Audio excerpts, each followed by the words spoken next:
Good morning, everybody.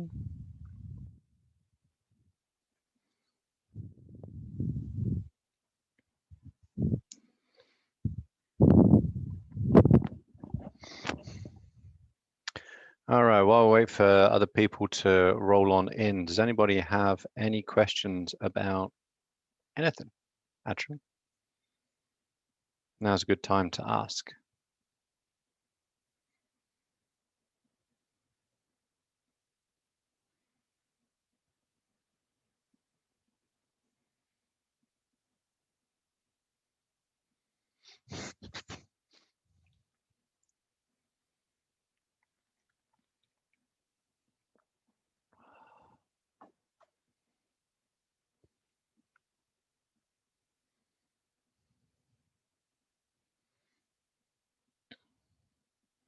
All right, well, I'm going to kind of get cracking so that we can make it through everything that we need to make it through today.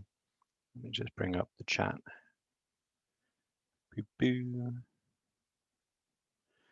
All right, so we talked about sex linkage at the end of last lecture, but we really didn't kind of go into it in huge detail. Let's see what we got.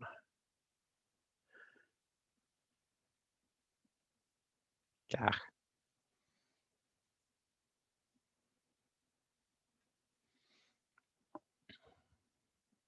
Here, let's get this back up again. Oh, that's actually kind of cool. This is even better than the one that I used last time because essentially what you see here is, remember I showed you the family tree of Queen Victoria's family and hemophilia, right? So, pardon me. Not only did, so the other one basically showed you who had it, but this one actually shows you how long they lived for, right? And so Prince Leopold was a lucky bugger, one would say, because he managed to live for, what was that, 31 years? So he obviously had enough time to reproduce and pass his allele on to Princess Alice, who then passed on to Prince Rupert. But if you look at all these other ones, I think Prince Leopold, Alfonso, none of these lived over the age of, mid-30s, right? Young adults, infants, yeah, he had other problems, unfortunately, and infants, right? So this is something that died out very quickly. So another thing that's worth pointing out too is that not only is this sex-linked or X-linked, right, which is the kind of like the formal word for it, but also it's recessive, right? Can anybody tell me, there's a couple of ways you can tell. One that you can tell from this lineage. How do we know that hemophilia is recessive? Question to the class.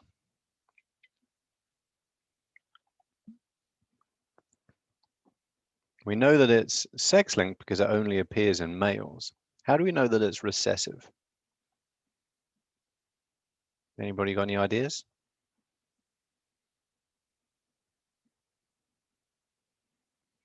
Now think about A, who gets it, and what their genotype is, and B, what the lineage looks like. Anybody got any ideas? Oh, I know it's Wednesday morning, but we need to engage our genetics brains.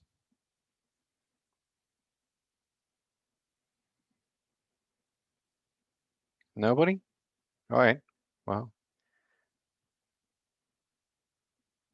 so that's actually a good point, Sophie. You got the kind of more complex answer. Essentially, what I think you're saying is that it appears later generations, right, from Queen Victoria. So that's really important. So that's basically saying that the allele must have been in these individuals, but was not expressed, right? And the only way that that can happen is if it's a recessive trait. You can also look here too, right? So a classic characteristic of recessive traits is that they skip generations, right? So presumably someone in Queen Victoria's family had hemophilia, and also we see it here from Leopold to Rupert. It skipped a generation in Alice because she was female. The other way that you can tell, which is a little easier, that it's recessive, is that it's only expressed in individuals with no dominant gene, right? So normally in autosomal recessive traits, that means that you have to be homozygous recessive. In sex-linked traits like this, that means you have one X, essentially that you're male and you possess the allele. So even though you're not technically homozygous recessive, because you only have one chromosome and one copy of that gene, you are actually recessive, right? So good call, Sophia. Okay, so another way which we can look at this, where we at? Got a lot of stuff going on at the moment, is if you look at what are called reciprocal crosses, right? So the very first person to discover sex linkage was a guy called Thomas Hunt Morgan. He worked with Drosophila in the early 1900s. And basically what he found was that, come on, if you perform a reciprocal cross, you get different outcomes. And so a reciprocal cross means you take, in one cross, you have male mutant or male homozygous recessive and female homozygous dominant. And in the other cross, it's the other way around. So instead of the male being recessive, the female's recessive and the male is dominant.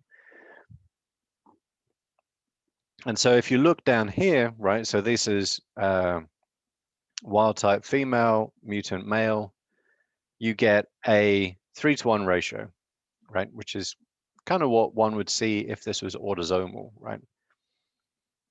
And there are other reasons for that, but it looks like a standard monohybrid cross. Now, if you do it the other way around with a Y-eyed female, so a mutant female, now you have a 1-to-1 ratio, right? Which looks very much like what you get from a test cross, right? Heterozygote in a test cross. And the reason for that is that you're actually contributing 2 Duff chromosomes to the mix here, whereas in this situation, you're only contributing 1.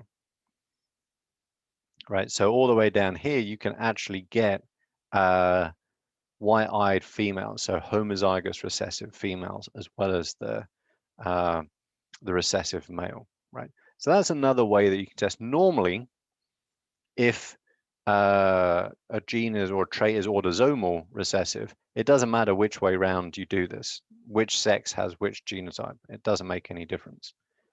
If it's sex-linked, it does. And just to finish up this, because I said that I wouldn't take very long on this, the other funky thing about the Y chromosome is that it's really, really small, which you already know. Obviously, only males have it. And it also doesn't have very many genes, right? Its main genes are involved in sex determination, sperm production, and a few other bits and pieces. There's not very much else. It also doesn't undergo recombination, right? So these are stuck together in meiosis in like a kind of a more funky way than normal. But there's very little recombination between these because obviously that's not going to work, right? You can't have like a long arm and get stuck to a short arm. It'll be all kinds of weirdness. So what that means is that essentially you pass down your, if you're a male, you pass down your Y chromosome relatively intact, right? It doesn't kind of get mixed up over time. It has a very big effect on the inheritance of those sex-linked traits, right? So if you think about, oh, another classic one, did we? I can't remember if I asked you or it was the other class. Anybody think of another classic male trait? Typically appears later on in life.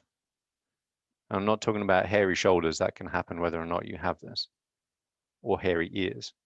Yeah, getting bald, right? So male pattern baldness is a sex-linked trait. And so if you, color blindness too, that's a lot less common, but it is around. But baldness is a really obvious phenotype, right? Or going bald. You can actually see it in your own family tree or not, as the case may be. And so if you have family history of baldness, then there's a very, very, very good chance that you will also be bald as well at some point. Timing may change, the degree may change, but you will almost certainly become bald too. So yes, generally that does actually affect the inheritance of that particular trait without doubt. And so what you can actually do is you can use this to look at migration, right? So Genghis Khan was, I don't know, around 1,000 years ago, give or take. I'm not sure exactly when he was ruler of most of the Far East, right? And so his reign kind of went from the Pacific over here near Japan all the way to the Stans, right? And down into China some degree. So you can actually track the extent of that empire through looking at the Y chromosomes and what combination of alleles you find, right? Because there's much less variation with that.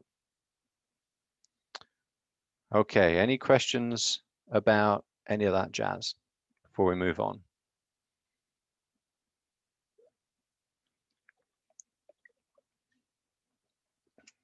All right, so now what we're gonna get out of it. Trackpad nonsense. Okay, so now I want to talk about further exceptions to Mendelian inheritance, right, or extensions of, right? And so we've got a bunch of different things to talk about here. One, dominance, right? And that's, we're going to talk about variations in dominance here. Two, epistasis. Pardon me. And so this is essentially interactions between different loci, right? So a gene at one place, one loci, or one part of the genome can have an effect on the expression of one in a completely different place, right? So I actually learned today that epistasis is Greek for standing on or standing upon, which is kind of cool. What else do we have? We have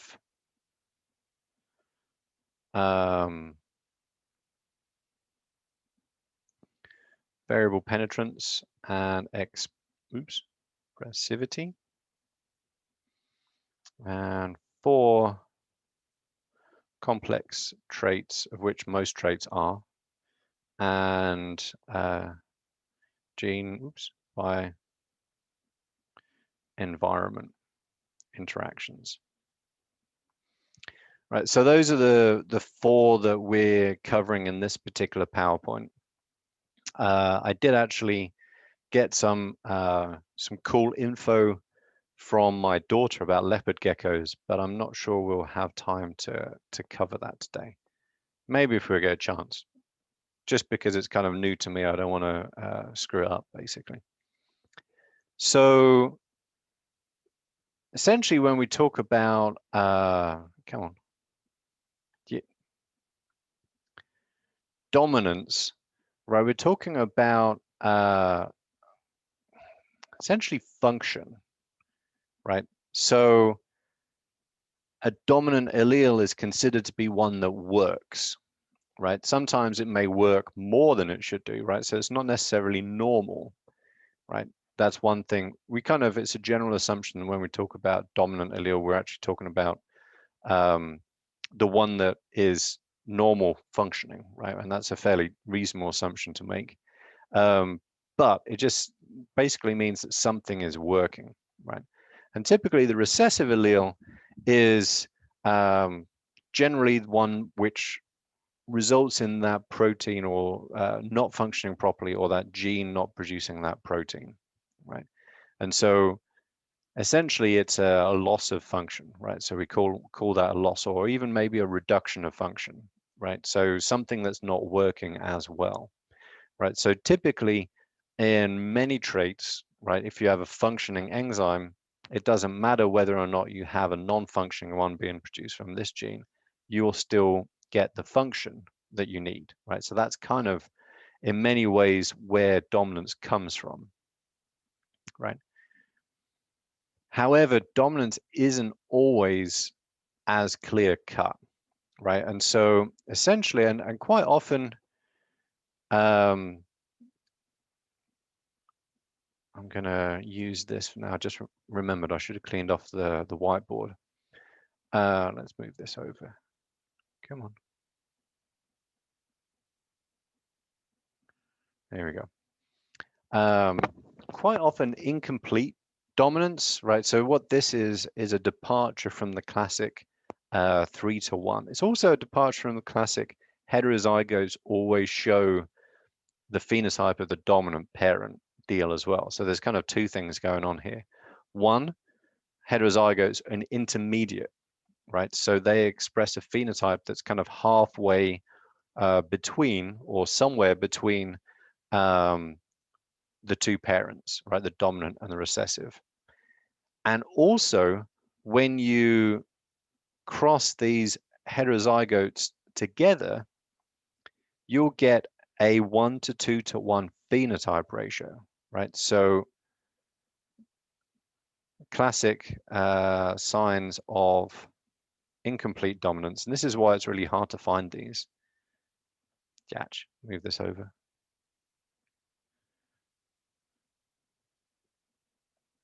So it's intermediate hets and 1-to-2-to-1 phenotype ratio. Right, so they have a 1-to-2-to-1 genotype ratio, just the same as the F2 from a monohybrid cross does. But instead of having a 3-to-1 phenotype ratio, they now have a 1-to-2-to-1 phenotype ratio. And quite often, this is, you tend to see these with pigmentation traits, right? So really, this is very much like painting, right? So flower color or aubergine, whatever. What do you call these? Shoot, I forgot the American name for that. Whatever these things are. When you have a gene producing typically an enzyme that results in eggplants. That's it. Thanks, Jeremy. Forgot for some reason. When you have a gene producing a pigment, right, and the recessive is lack of pigment, right? So lack of pigment is typically absence of color, right? And you see that with these white eggplants here, right? And so essentially what you have to do is you have to kind of dominate, right, that lack of color, right? You have to put as much more sufficient amount of color in there that you no longer see any white kind of bleeding through, right? And so I think the only examples that I've ever come across for incomplete dominance, and I've spent a long time looking, are pigmentation deals, right? So color in snapdragons, color in eggplants. The one I found in leopard geckos is also pigmentation. It's called the Max Snow phenotype or Max Snow trait, right? And so you get into an intermediate which is more heavily pigmented than the recessive, but not as pigmented as the homozygous dominant, right? And so essentially what happens is that you don't, if with only one functioning copy, right, from that dominant allele, you don't produce enough pigment to mask that white background, right? And so that's how you get an intermediate, right? And so that's exactly the same here, and it's exactly the same in leopard geckos too. As far as I'm aware, the genetics is a little bit less clear for leopard geckos. And the key characteristics are always that 1-to-2-to-1 phenotype ratio and intermediate heterozygotes. Now, sometimes you might think, well, hang on, you know, I'm very tall and my partner's much shorter, or the other way around, and our kids are somewhere in between, right? And so it's quite easy to look at a lot of human traits where we see intermediates, right? Where we don't have those clear-cut categories as suggesting that there's incomplete dominance. However, that's not the case. What we're seeing there is the result of a complex trait which is produced by multiple different genes, right? So obviously your height isn't going to be down to just one gene, it's going to be down to lots, right? You know, bone growth, body patterning, nutrition, all kinds of stuff, right? So quite a few human traits look like they might be incomplete, and it's not the case. It's actually because they are the result of many gene interactions. So depending on what you get is depends what your phenotype is. All right, so one thing that I want to talk about now is codominance. So this is actually a really, because I've been talking a lot about this with my eldest daughter over the last 3 or 4 days. She's the one that found out the information for leopard geckos for me. Oh, she is 14 and absolutely nuts about reptiles. Actually, she had a skink, Peter-banded skink, until recently, which unfortunately died in the cold snap. Our house got down to a bit over 50 degrees overnight, and it died, which was very sad.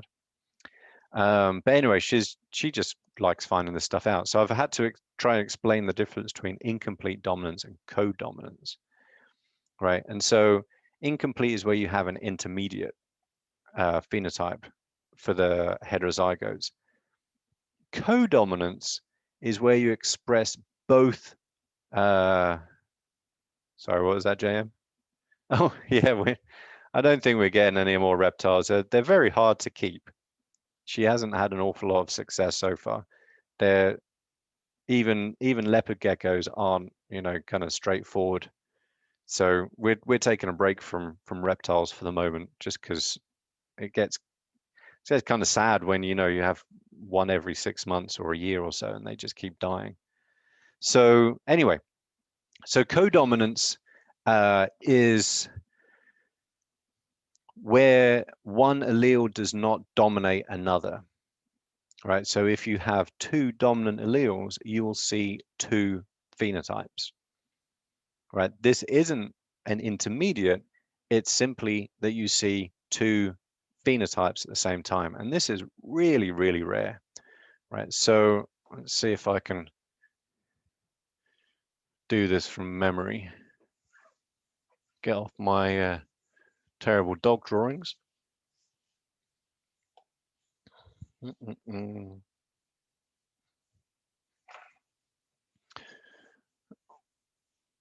Okay, so what I really like talking about is red blood cells. I'm going to use red because we're talking about red blood cells, right? And so let's see, red blood cells, you know, they're, and you'll see, let's get rid of this, right? So I can see what I'm doing too. And red blood cells can have antigens on their surface, right? You're kind of probably familiar with this from just knowing your own, get my thumb out of the way, your own blood cell type. I'm B positive, for example, right? And so these antigens are encoded by a gene, right? And depending on which one you have different alleles, right? So let's say this is encoded by the A, this one's encoded by the B, and no antigen equals O, right? So you have 3 alleles. You have A, B, and O. Now you can have AA and AO. Just making sure you can see all this with the light and the like. You can have, oops, gonna over here, BB and BO. always makes me laugh. And you can have OO, right? So if you have OO, this is no antigens, right? And AB antibodies.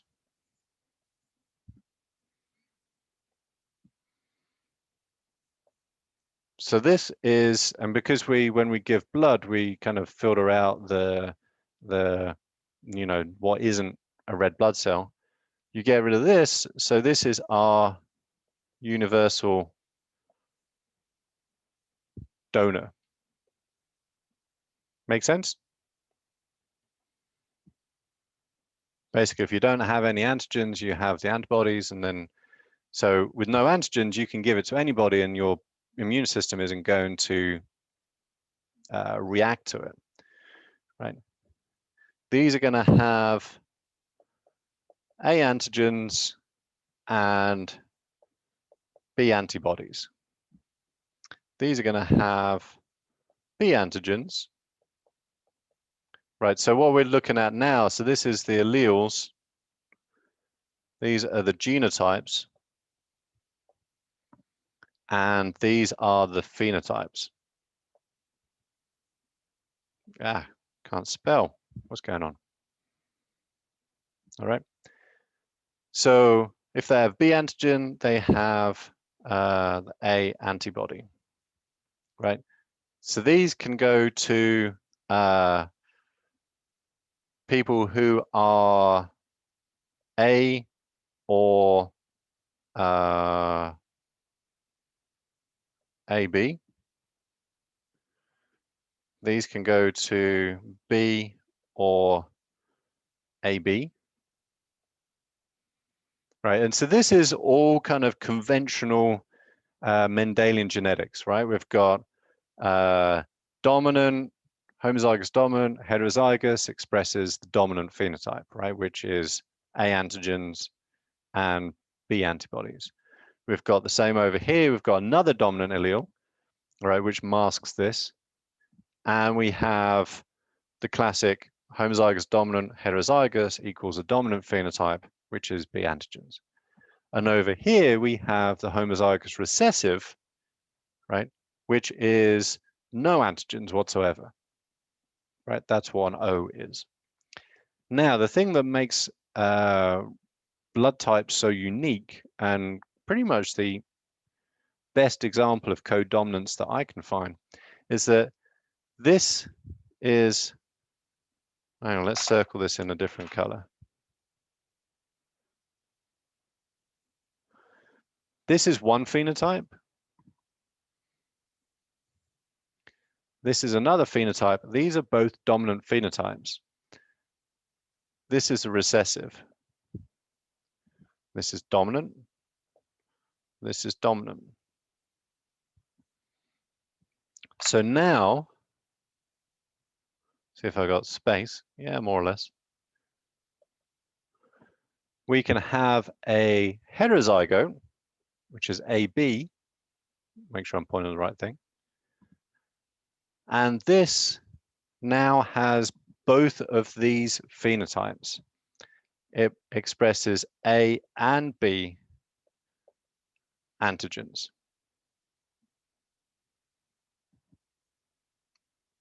So this is now two phenotypes expressed at the same time. This one and this one. And fun fact as well, if you have both antigens, you have no antibodies, and that means you're the universal recipient. So if you're ever in an accident and you're an A type AB, you can get blood from anybody. So you're pretty much golden. If you're an OO or O blood type, then you can only receive blood from other O donors. right? So these can only give to people who are AB can only give to other people who are AB. These can only receive from other people who are O. Isn't that crazy? Right, so this is an example of codominance, right? And make sure I put these on the right one. This is actually a very rare thing to observe at the kind of gross phenotype level, like without looking at like the molecular biology of what's going on. Quite often, if you're, oops, get out that way, if you look at kind of the molecular biology of different traits, sometimes you can actually see, incomplete dominance or, codominance more frequently, but it's a lot harder to actually see at the kind of the gross phenotype level, like what blood can you take or not. Anybody have any questions about codominance or incomplete dominance, actually?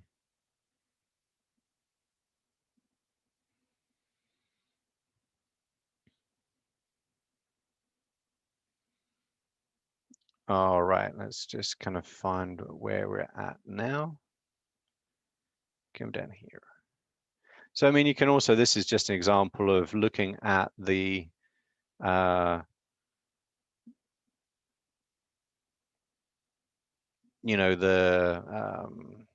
the genetics or genotypes of round versus wrinkled, right? So you actually do have both kind of alleles coming up there. This is actually isn't a great example of codominance, although it's another way of thinking about it too.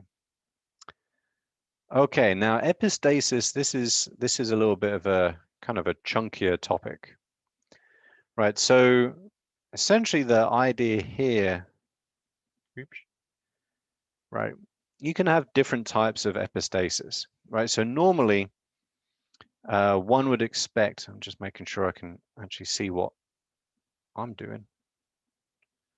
It's hard when you have a window behind you, unfortunately. Typically, we think of genes acting independently on their own, right? So what genotype you get for one particular gene and its phenotype as a result has no effect on what genotype, well, what phenotype you get from a different gene. However, most, not all, but many gene products, many proteins actually work in pathways, right? Actually, epistasis is one of the tools I use in my own research, right, to figure out where genes are in pathways, if they're in the same pathway, for example. It's actually a pretty neat tool to use. But essentially what you're looking at is more than one gene being required for the production of something else. Pardon me. Or one gene affecting the expression of another gene, right? Either by repressing it or suppressing it or activating it, kind of, it depends. Right, so if you have, this is an example of recessive epistasis, right? And you know from your dihybrid crosses, you would expect a 9:3 to 3:1 ratio, right? And so here we have, it's actually kind of like done in a slightly funky way here. You can actually do it the other way around. It doesn't make any difference, right? So if you have either a dominant and recessive or a mix of the two, right? When you look at your F1 generation, you'll get a heterozygote expressing the dominant phenotype, which is color in this case, right? But these two different genes are not in different pathways or different processes. They work in the same process. So if you get rid of any one of these, you don't complete this reaction, right? And that's and the end product is purple, it's a pigment, right? So you need the function of both of these enzymes to be able to get that phenotype, right? That's kind of one of the key features of epistasis, right, or recessive epistasis, right? So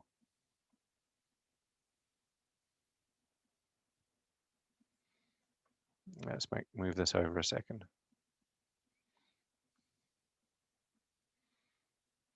Oops.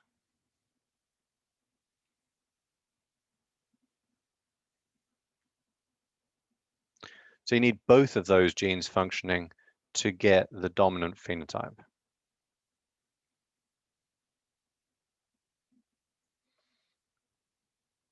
Purple in this case, right? We're talking about, I don't know, these are some kind of flower of some sort. Don't really know what. Right, so essentially now when we do our F2 cross, right, we're going to cross these heterozygotes to themselves. Instead of getting a 9:3 to 3:1 ratio, now we get a very different one, right? Because essentially what you have to do is you have to look through this grid, this Punnett square, and the only time you'll get purple is where you have a dominant allele in both genes, right? If you have a homozygous recessive for one, that phenotype will mask, or that genotype will mask the effect of the genotype at the different locus, right? So for example, all these purple ones, if you look through, they all have a dominant P or a dominant C, like all the way through. Now these, right, each of these three here in this kind of like right-angled grid, each of those has a dominant C, right? So normally in a dihybrid cross, these would have one of the dominant phenotypes, right? However, in this cross, we only have two phenotypes, white or purple, right? That's another kind of hint sometimes that things aren't working normally, right? Because you'd expect to have four phenotypes here, right? And we don't, we only have two. So if you look at these, right, they've got a dominant C allele, but they're homozygous recessive for P, right? So even though we have function here going from precursor to intermediate, we don't have function going from intermediate to purple, right? And as a result, the phenotype of the C gene suppresses the phenotype of, or is epistatic to the function of the P gene, right? And vice versa, right? So down here, you know, you'd expect a different phenotype, right? In a normal dihybrid cross, because we have a dominant P allele for each of these individuals. But again, you know, we've got function at this end of the pathway. We can turn intermediate into purple, but there's no function here, so we have no intermediate to work with. Even though the P enzyme is working just fine, there's nothing going on here. So now when you look at count these up, now you get a 9:7 ratio, right? And this is a classic example of recessive epistasis. There's also dominant epistasis, right, where having a dominant allele, right? So there's actually quite a few types of epistasis. There's like 6 or 7 of them, depending on what's going on. So one dominant, sorry, I've got to move this over so I can see what I'm doing.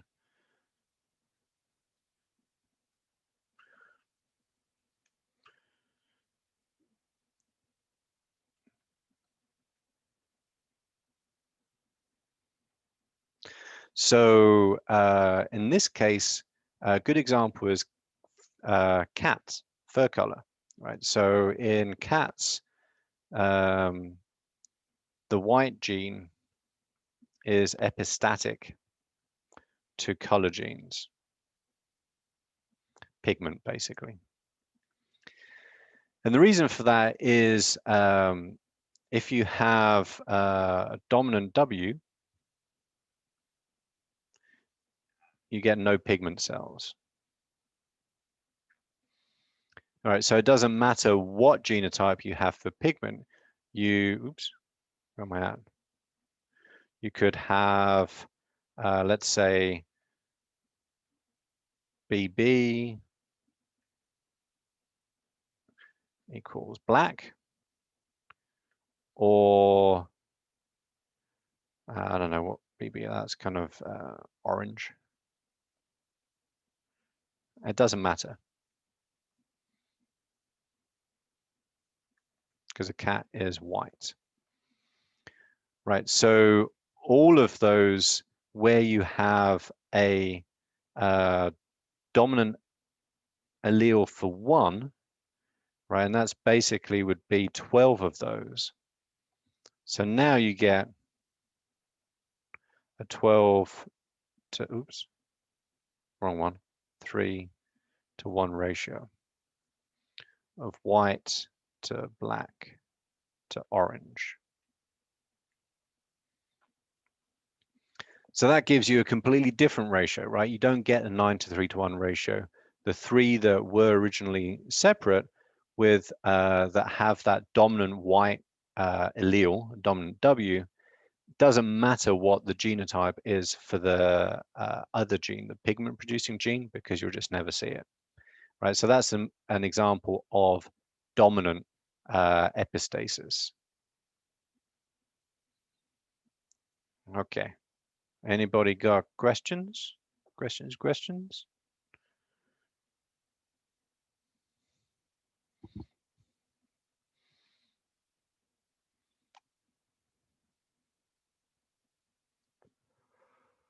Oh, I'm sorry.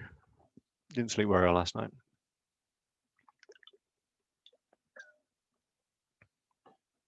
Trying to adjust from freezing my backside off to being actually kind of warm.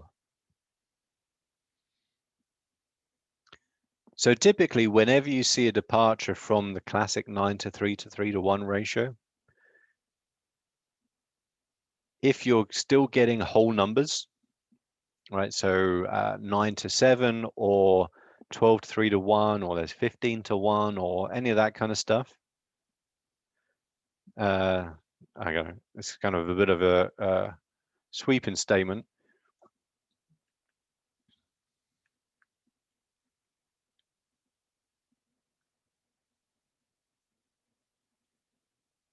You have epistasis.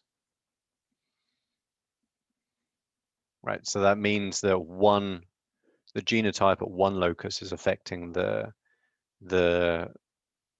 phenotype, or even the phenotype really at one locus is affecting what phenotype is expressed from another locus, right? And there's lots of other different examples that we could use. Squash plants is another one. Coat color in Labradors is a good one. That is another example of recessive. Actually, I'd have to look into that because I don't think that is actually recessive epistasis. That might be something else. Where you get black labs, brown labs, and golden Labradors. Or is it retrievers? I think it's Labradors. And that's because of different processes in how you get fur color, both pigment production and pigment import, I think, is what's affected there. So anyway, whenever you see less than 4 distinct phenotypes for a dihybrid cross, and you get a funky F2 ratio, then something's going on, and that something is typically epistasis. Now, if you have 4 phenotypes and you don't have a 9-to-3, 3-to-1 ratio, maybe, and typically the 3s will be lower and the 9s and the 1s will be kind of higher, right? Then you're looking at something else, and what you're looking at is linkage, right? So we'll get to that next week. Okay, so essentially we've got a few things to kind of wrap up here, we've got the issue of complementation, which is kind of a fun thing to think about. We have variable expressivity and penetrance, and complex traits and gene bioenvironment interactions. So I'm not going to spend too long on complementation, but really what it's saying is that you can actually figure out whether or not the alleles you have are in the same gene or not, right? So quite often, let's say if you do a mutant screen, right? So you mutagenize a whole bunch of animals, worms in my case, and you get worms that are short and fat. They're called dumpies, which is, they're cute, but they're real like short, squidgy little worms. So one question is, well, are all these different dumpies, these different mutant phenotypes, are they a result of mutations in the same gene or different genes, right?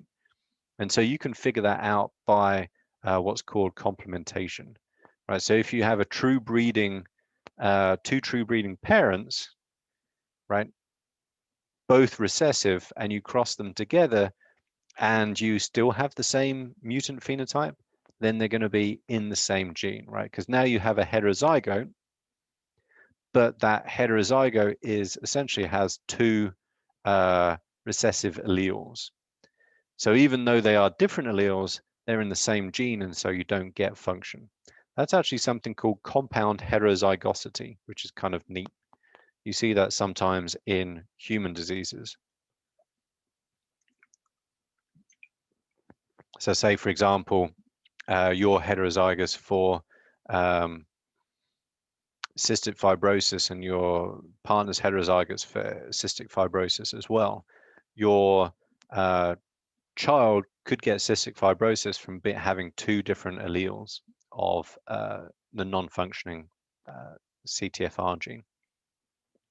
Now, if those alleles are in different genes, essentially what you have is a homozygous recessive for this gene and a homozygous recessive for this gene.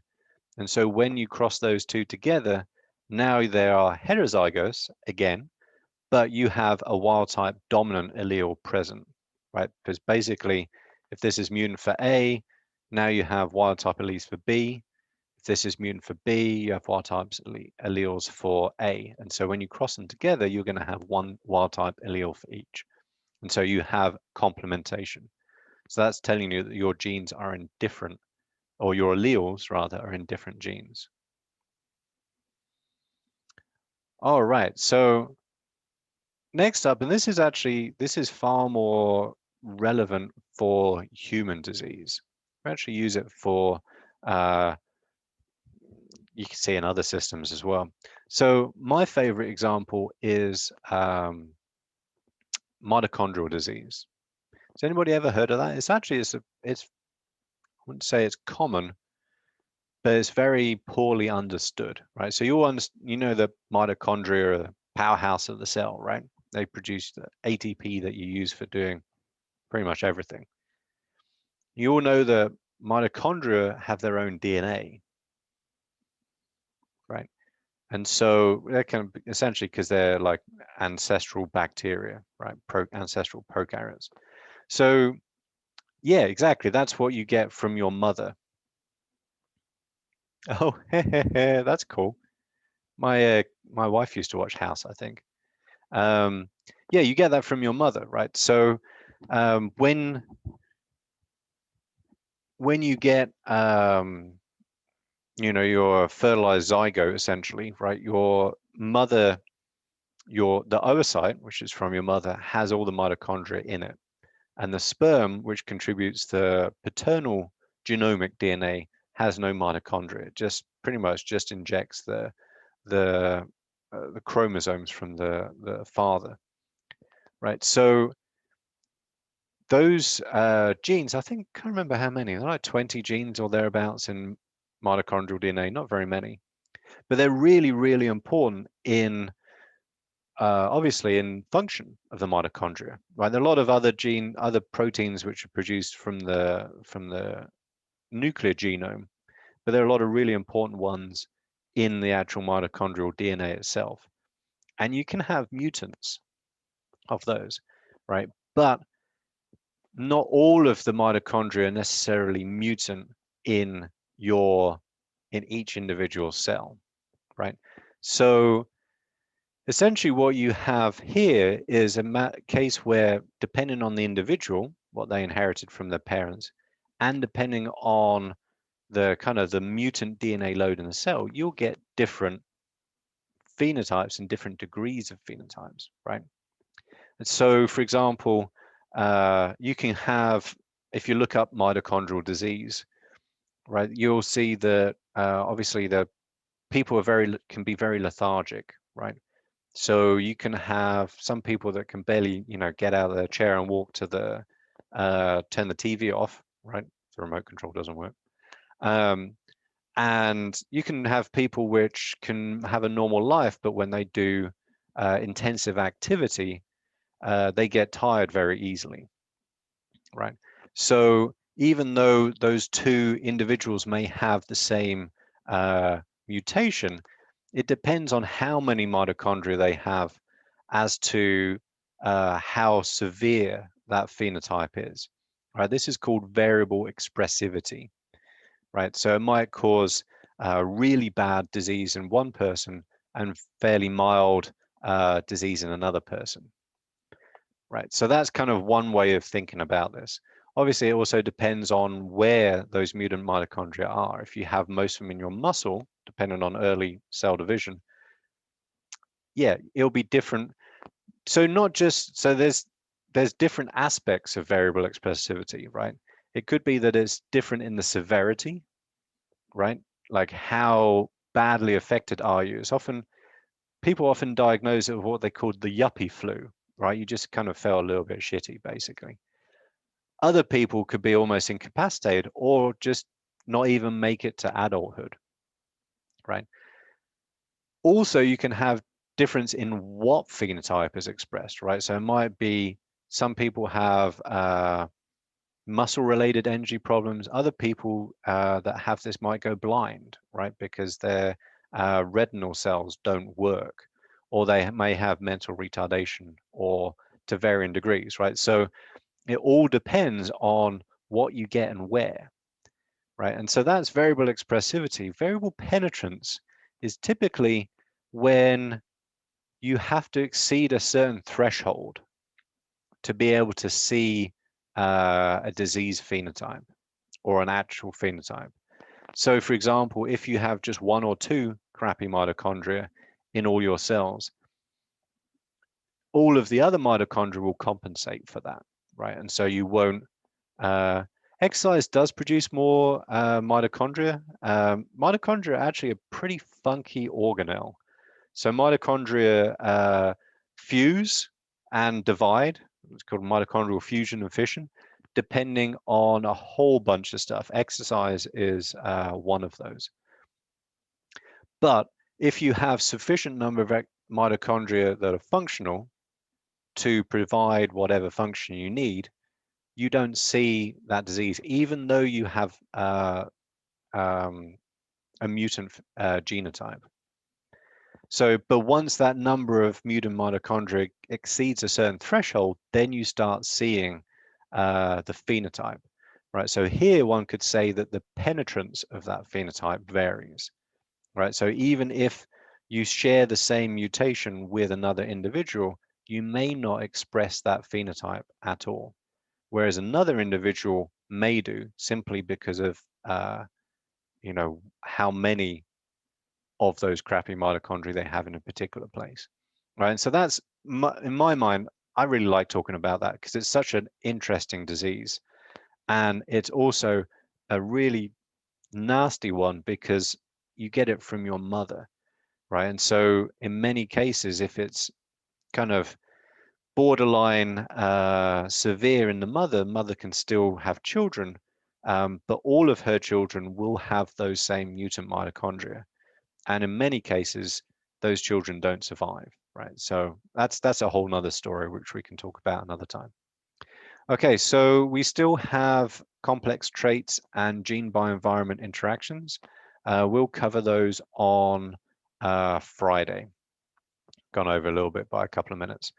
So if you have any questions, send me email, chat them in the chat, type them in the chat box before I finish, or bring them with you to the next lecture. And thank you very much, everybody. I shall see some of you in an hour and a bit, and the rest of you I shall see on Friday.